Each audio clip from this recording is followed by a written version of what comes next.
You walk around this building and everyone is so supportive and so excited about what is happening with the Fever. And a statement out of Indianapolis just shook the basketball world, and it's not slowing down. Amber Cox, the general manager of the Indiana Fever, finally broke her silence.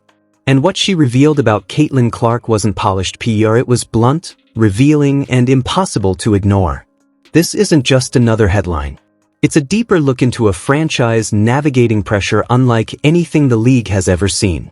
But to understand the weight of her words, you have to go back to the beginning. When Clark was selected number 1 overall in the 2024 WNBA draft, the moment felt inevitable. Her legendary run at University of Iowa had already turned her into a global phenomenon. She wasn't just a top prospect, she was the face of a movement. Fans weren't just watching her, they were following her, investing in her, building the future of women's basketball around her. And with that came a level of pressure most teams never experience. Clark's rookie season didn't just meet expectations, it shattered them. She averaged 19.2 points and led the entire WNBA with 8.4 assists per game. After a brutal 1-8 start, she carried Indiana into the playoffs. Rookie of the Year. First team All-WNBA. Record-breaking TV ratings. A jaw-dropping 1,193% spike in jersey sales. Every arena she stepped into felt like a sold-out event. The league wasn't just growing, it was exploding. But behind the highlights and headlines, reality was more complicated. Inside that locker room was a 22-year-old trying to lead professionals, adapt to elite competition, and carry the expectations of an entire sport all at once. The spotlight never turned off. Every pass, every miss, every decision was magnified.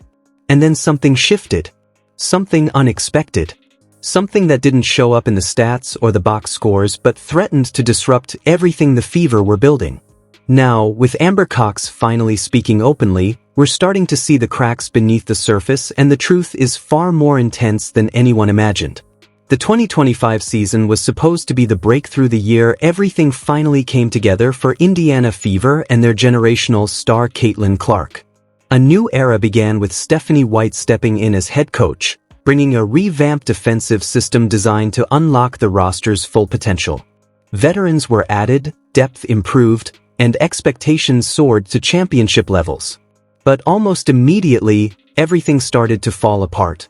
In May, Clark went down with a left quad injury. Before she could fully recover, a left groin issue followed in June.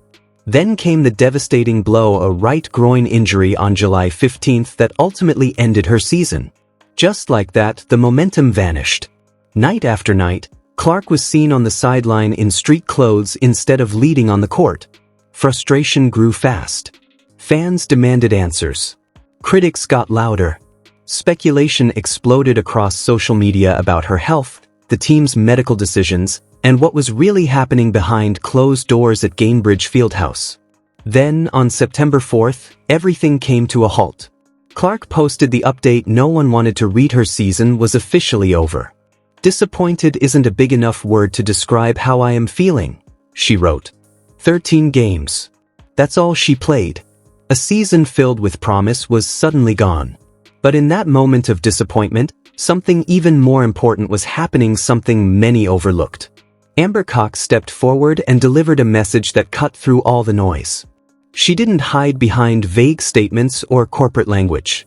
She made it clear, Clark had done everything possible to return. "No one worked harder than Caitlin," Cox said during exit interviews. "Nobody wanted to be out on the court more." This wasn't PR, it was perspective. Cox revealed that Clark spent countless hours in rehab, pushing her body daily, doing everything she could to get back. And despite all of it, the outcome never changed. Amber Cox made it clear the organization, not Caitlin Clark, made the final call to shut things down. There simply wasn't enough time left in the season for a safe return. Long-term health would always outweigh a rushed comeback. No shortcuts. No unnecessary risks. Not with a player this valuable to the future of the Indiana Fever. But that wasn't the part that stunned everyone. The real shock came when Cox was asked about what happens next. She didn't hesitate. She didn't soften expectations or hide behind cautious optimism. Instead, she delivered a statement that felt more like a warning to the rest of the WNBA. "I think we're going to see another level," she said about Clark's return in 2026. Think about that for a second. This is a player who, despite an injury-riddled 2025 season, still averaged 16.5 points and 8.8 assists in just 13 games. Still earned an All-Star selection for the second straight year. Still dominated the national conversation without even being on the court most nights.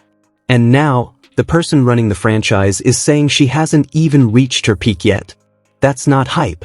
That's a signal. But Cox's confidence wasn't just about numbers, it was about what she witnessed behind the scenes. Because this is where Clark separates herself. Most elite athletes disappear during injury stretches.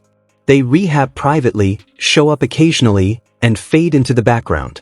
That's the norm. Clark rejected that completely. Every road trip, she was there. Every game, she was on the bench fully engaged, vocal, and locked into every possession. She wasn't just watching. She was actively leading, talking to teammates, breaking down plays, and lifting the energy of the group in real time. Cox called her a great teammate and a true leader during one of the most frustrating stretches of her career. And that might be the biggest takeaway of all. Because while the league saw an injured superstar on the sidelines, the Fever saw something else entirely: a player evolving, growing, and preparing to come back even stronger than before. The narrative around the Indiana Fever wasn't just noise, it was a full-blown storm. But inside that locker room, a completely different story was unfolding. While Caitlin Clark was sidelined, Kelsey Mitchell stepped into the spotlight and delivered the best scoring stretch of her career, averaging 20.2 points per game. She didn't just fill the gap, she carried the offense. And yet, even in that moment, Mitchell made one thing clear: rushing Clark back was never an option.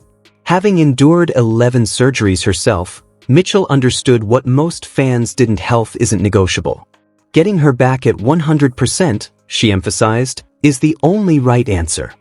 But here's where things get interesting. Even from the bench, Clark's presence was transforming the team. Not through stats but through chemistry.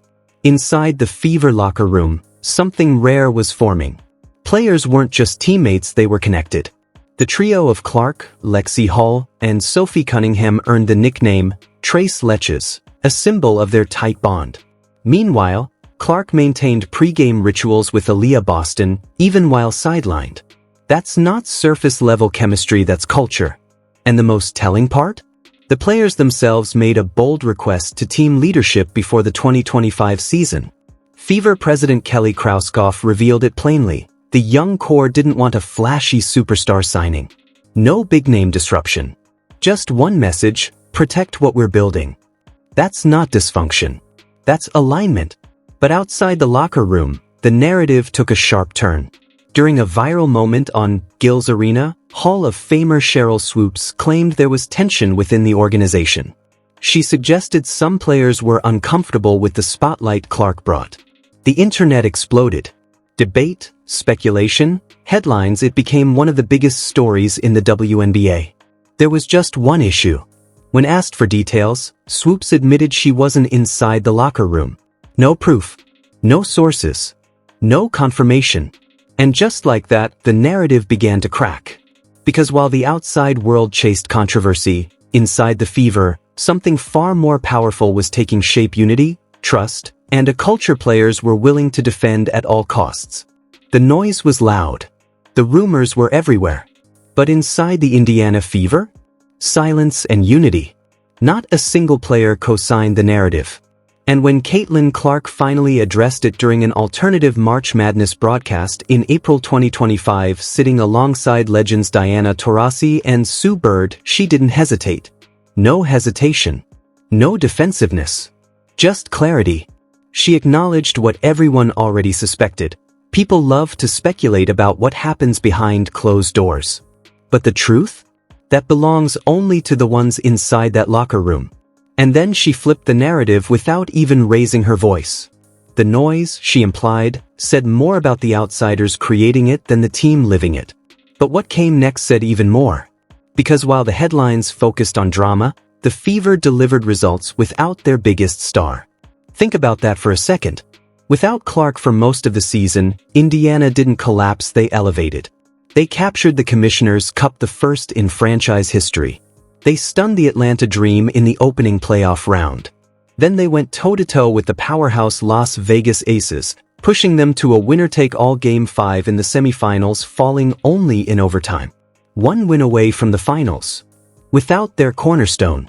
And through it all, Clark was still there on every sideline, every timeout, every moment. But engaged, leading, calling out defensive sets, celebrating buckets like she scored them herself. This wasn't symbolic leadership, it was real, visible, and contagious.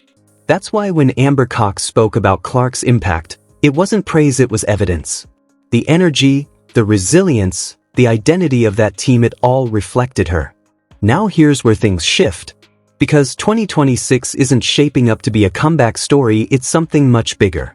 After over a year of intense negotiations, the WNBA and the Players Union finally finalized a new CBA in early 2026, compressing the offseason into chaos. Expansion teams the Portland Fire and Toronto Tempo entered the league, forcing roster shakeups everywhere. The Fever lost pieces. But they didn't lose direction. Because while other teams scrambled, Indiana stayed locked in on something far more dangerous, building a dynasty. From the moment the season ended, the message from the Indiana Fever never changed. No distractions. No second-guessing. Just one clear priority: keep Kelsey Mitchell in Indiana. "I'm going to sound like a broken record," said team executive Amber Cox, "but our focus is making sure Kelsey Mitchell stays in a Fever jersey." That wasn't just talk, it was strategy. With Caitlin Clark and Aaliyah Boston already locked in, bringing Mitchell back solidified something powerful. A core that might be the most complete in the entire WNBA. Talent, chemistry, leadership, it's all there. But even that wasn't what made the basketball world stop and stare. Because Clark's impact is no longer contained to the court. When she appeared as a special contributor on NBC's Basketball Night in America, sharing the stage with icons like Carmelo Anthony, Vince Carter, and Tracy McGrady, it sent a different kind of message. This wasn't about potential anymore, this was presence. Even Cox couldn't hide her excitement, calling her a natural.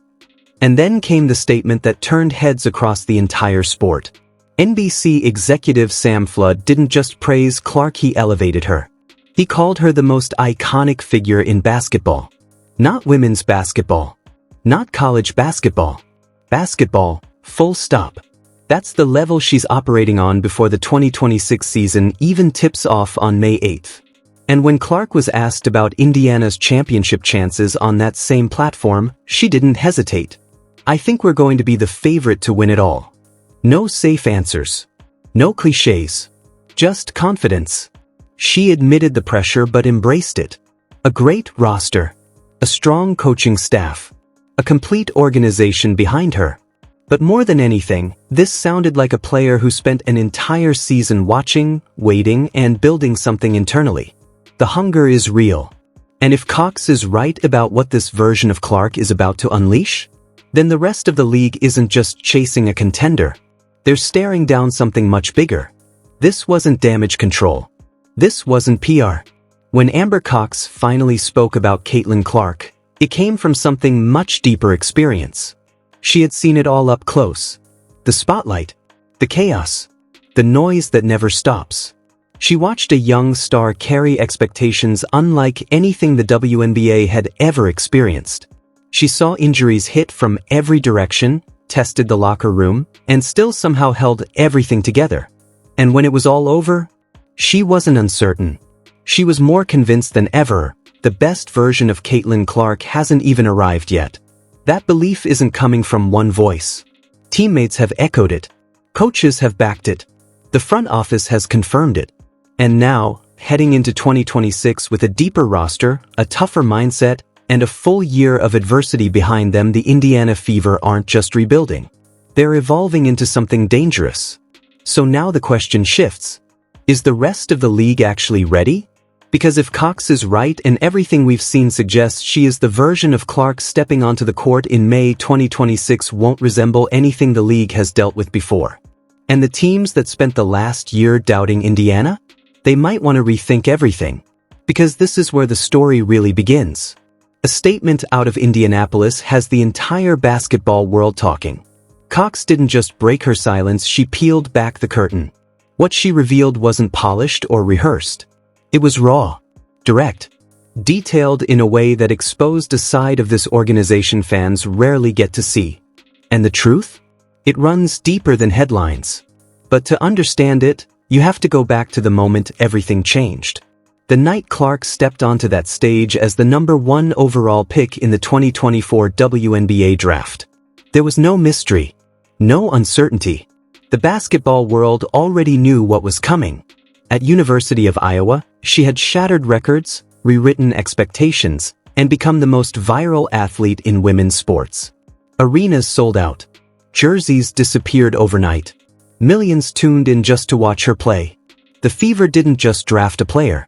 They inherited a movement. And with that movement came pressure most franchises never experience. Scrutiny at every level.